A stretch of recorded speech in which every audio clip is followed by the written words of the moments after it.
Lord, what an ow. So, okay. When you guys were kids, do you remember the commercials for, like, the big, like, foam fists that they had on, like, Nickelodeon and Cartoon Network? Yes. It looks like, though, like, these guys are wearing Hulk hands. With their gadgets or whatnot. It does kinda. I'm a little iffy on the idea of having enemies that just hold up their giant mecha fists as a shield. I get the idea is that you know, if Spidey's supposed to be about 8 times as strong as a normal person, then logic dictates that you get punched once, you're probably going down. So like having some sort of mechanical augmentation so that, you know, the fights aren't just One Punch Man episodes makes sense. It does look a little goofy, but you know, I know this is an element of Spider-Man that they would never actually implement into a video game because it's way too goddamn complicated, but it would be... Ooh. Oh, wasted. I died. It would be interesting to have to moderate your strength to avoid killing people while still knocking them out. There's a Superman comic about that, I think. There's a monologue about how Superman has to literally walk through life like he's... Oh, the world of cardboard speech. Yeah, like everything's made of glass because if he sneezes too hard, he'll break someone's neck. Or he'll break every door handle he tries to open, which is a My Adventures with Superman gag. I need to keep watching that, because I really have liked what I've seen. It is an excellent show, yeah. Yeah. One thing, you know, that I wish that Marvel games would do, and is like there are literal mutants in this universe. So like you have an in-universe reason to have enemies that shoot fire out of their hands or breathe ice breath or whatnot just for enemy variety. And they never do it. And I wonder why. Because you could just have random mutants be mooks. Well, Disney wanted to avoid the M word for a long period of time. I get that. Weren't there due to X-Men rights references issues. in the first game, though? The first Spider-Man game? I don't think so.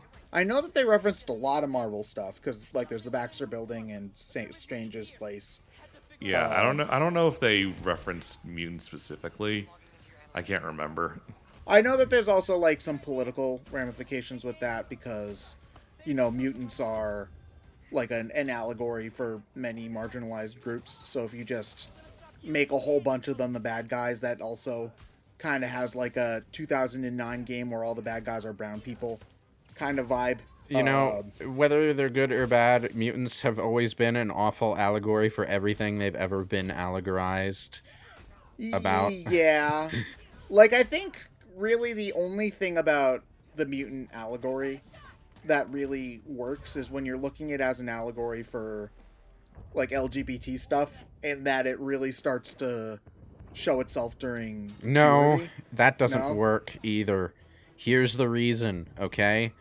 The inherent problem with using mutants as an allegory for anything is that none of them that mutants have been, you know, made an allegory for are actually, like, dangerous on the level that mutants are. Like, even in... That's a good point. Yeah, like, you know, the reason mutants are scary and marginalized in the Marvel Universe is because, you know, sometimes you get stuff like Rogue, who just drains the life out of anything she touches. Or you get something like Cyclops, who shoots fucking lasers out of his eyes unless he wears a special visor or special sunglasses. You know, it doesn't work. Mutants only work as an allegory for mutants.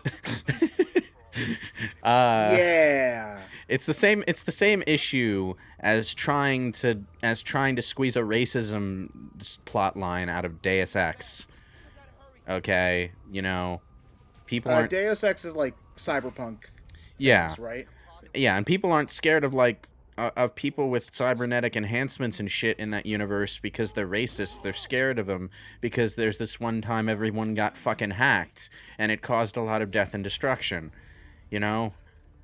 There's also the fact that, like, that's also a thing you choose to do, I'm assuming, in that universe. Like, Well, nobody made you put your fucking- main character has prosthetic limbs because they lost their limbs in the opening, so it's not as clear cut as that. Okay, fair. Sometimes it is something that people choose to do, but sometimes it's something that they do to get over a disability.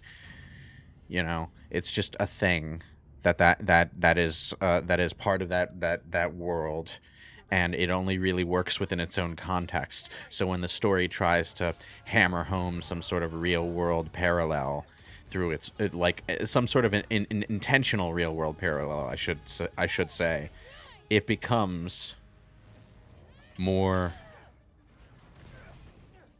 of a, you know. I'm sorry, I was momentarily thrown off by the revelation that, what the hell? Yeah, his girlfriend's the bad guy. You don't see that an awful lot, actually, in comics, now that I'm thinking about. Like, the reveal that the love interest is secretly a supervillain the entire time. I'm struggling to think of another example. Actually. You know, to be honest, I would have found this revelation more interesting if my introduction to fucking an Aman over there hadn't been so goddamn, why is this guy such a fucking idiot, you know? That came out really grammatically strange, but my point is, my first introduction to these villains as villains was with a question of their was with a question about their basic logic. So I'm not. Well, their plan is just to steal stuff, right? Like, well, they want to hurt Roxxon in particular. I think, yeah, I guess they're kind of banking. This is something you brought up before. They're kind of banking on the oil companies are inherently evil thing for the motivation to make sense. Which, I mean, like, granted, true. However, unfortunately, it doesn't ring as emotionally resonant in a story. It also doesn't really make sense with the setup if they were just banking on that. The thing is, you know, this is the equivalent of Exxon trying to phase out its own fuel sources. Which is, like, kind of what we want them to do, for the record. Like, we kind of, like, need them to not keep using gasoline. So they should be using something else. It's more that, like, Exxon in the real world would be more like lobbying to prevent or delay the quote-unquote competing energy sources. So that, like, theirs is the only one. Well, more so that their industry can continue unchanged. This is, like, the villain here, taken at face value, and this is another goddamn example of how the allegory in these types of stories just rarely ever works the way it should. Taken at face value, this is Exxon inventing an alternative energy source that it wants to sell as clean energy, right? But that would, and then contriving a reason for that to be bad, I guess. You know what? Fuck me if I'm not putting the tinfoil hat on, but I could absolutely see that happening. Oh, convenient that there's a water brand water truck right nearby. Like, fuck, like, you know, I wouldn't put it past in the real world. It's like, oh, well, we tried to do clean energy, but terrorism stopped us, so we'll just have to keep on mining oil the old way. Like, maybe I'm just too cynical, but I feel like that's a thing that could happen in real life. Oh, God. Oh, they still have these, well, the quick time event sequences. Also, we destroyed a major bridge that leads into New York. Oops. Well, listen, we did not do that. The terrorists stealing highly volatile energy. To be fair, the only that. reason that highly volatile energy source actually exploded was because Electric Spider-Man Red here had to go and electrify it. Yeah, because he was trying to help. It's interesting that like they introduce this electric superpower that Spidey has, and then it becomes a weakness and a liability instead of just him having a cool power. You've got to have one of these moments. Yeah. Oh man, his what muscles are His those? everything. The upper arm, his deltceps must be so jacked. Not in this costume.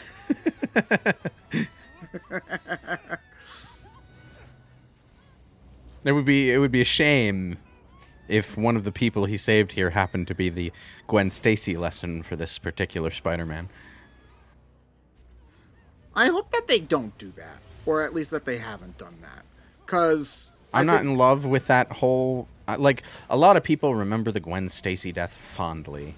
Like, it's a really important moment in classic Spider-Man's existence. It hits my brain like overly cynical writing by someone who thinks they're being clever. But, you know. It's more for me. I think that if we're doing a new Spider-Man, there's no reason for him to do the same plot points as the other Spider-Man. Uh-huh. You know, that if otherwise, why not just tell the Peter Parker story again? Okay, what's happening here? Everyone's safe. After the explosion, the bridge started to... Got eyes on the other Spider-Man. Please advise. What's going on? I have no idea. Copy. Roxxon's evil. No! You have no legal authority to do anything to me. They have no legal authority at all. Hey, leave him alone! I'm recording this! We're watching! Put that phone away now! I said put that phone away now! Hey, get your hands off him, please! Yeah, they would just pull the trigger immediately if they were actually there. They wouldn't care. New power, conveniently just in time. Wait, so hold on. So he's Spider-Man and the Human Torch and Miss Yes. Fantastic all in Yes. one. Damn, Miles. Gotta put the whole soon he's gonna get rock skin and put the whole Fantastic. Okay, this Four is out. reminding me a little, actually, of Delsin Rowe from infamous Second Son, where he gains new powers as he goes along because his actual power is to just absorb the power of other people with powers. Oh, that's Rogue, basically. Well, right? no, not really. Well, Rogue more borrows Yeah, I mean, them. Delsin gets his powers permanently. So he'll like gain his ability. He like the first power he gains is smoke power. Eventually, he gets neon power too. The one who originally had neon power is the protagonist of the standalone expansion First Light.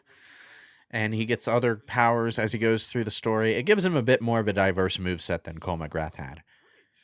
Unfortunately, the story in Second Son is just not as memorable as the story in Infamous 1 and 2, so Delsin does get the short end of the stick. But he's a cool character with a cool power set. Fun to play as. I like him. Thought the bridge blew up. No, it's not. I'm headed to the campaign headquarters. Two normal teenage boys just sitting on the bed together. Two teenage boys sitting on the bed together, 5 feet apart because they're not gay. That's not 5 feet apart.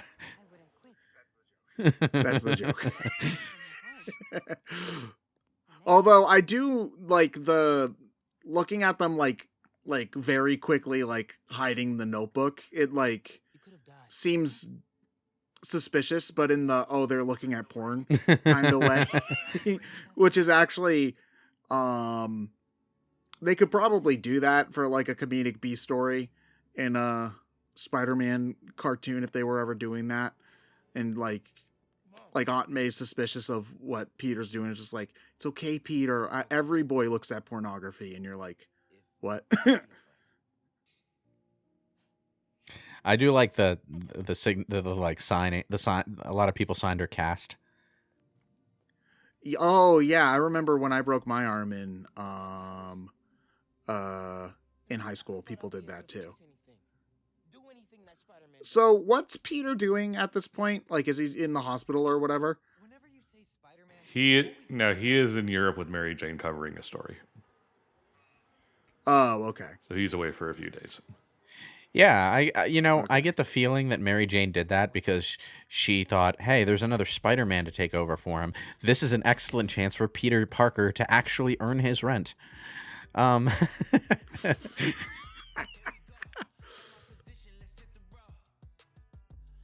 Oh, so we're actually going to have him like design his actual costume. His actual right? suit, yeah. Are we going to see that in the costume, or is he still just going to be automatically in the... Oh, no, we're going to see his actual costume. Yeah. All right. Montage. Got. That was a bad idea, Miles. Yeah, but it's absolutely something that they would try to do. Somehow I think Peter Parker would be scientifically savvy enough not to try that shit. But, Well, no. So here's the thing. Peter Parker is the classic example of intelligence score 18, wisdom score 9. 9, that's generous. Oh, we're counting the extra 1 point that humans get to everything.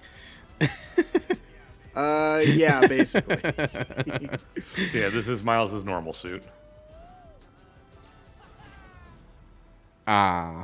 Oh, slick transition to gameplay. It would be Oh. more cool. impressive if this weren't like the 16th time we'd seen that in this game, but I'll take it. I do like this costume. I like it a little more than Yeah. PS4 Spider-Man's white spider costume. Yeah, I mean, I like the black Spider-Man look in general. Like, I like the way the Venom suit Spider-Man looks. I just think it's neat, like the blue looks really good. Like, the blue and red looks really good just as a classic, like, comic book hero Yeah. kind of look. But this is stylish while also looking more like something somebody would actually wear for this kind of thing. But also not looking like trying to be a realistic form of this kind of costume, because that was something that kind of bothered me about the Daredevil costume from the Netflix Oh yeah, well, show, is that it looked like the comics sort of, but it looked like it was trying. it was It looked trying weird. I to do don't the know. same thing with the costume design that Captain America's sort of Kevlar outfit in the Avengers movies did. Yeah, basically. But Captain America's had the more bright and colorful sort of look to it to sort of balance that out. Yeah, pretty much. Whereas it's like this weird maroon color that's like not quite what it would look like in the comics, but also like if you're gonna make a fucking maroon, why not just make it black? The thing it is, just- he yeah. doesn't have the DD on the front. DD. He just has sci-fi Kevlar material going. Yeah.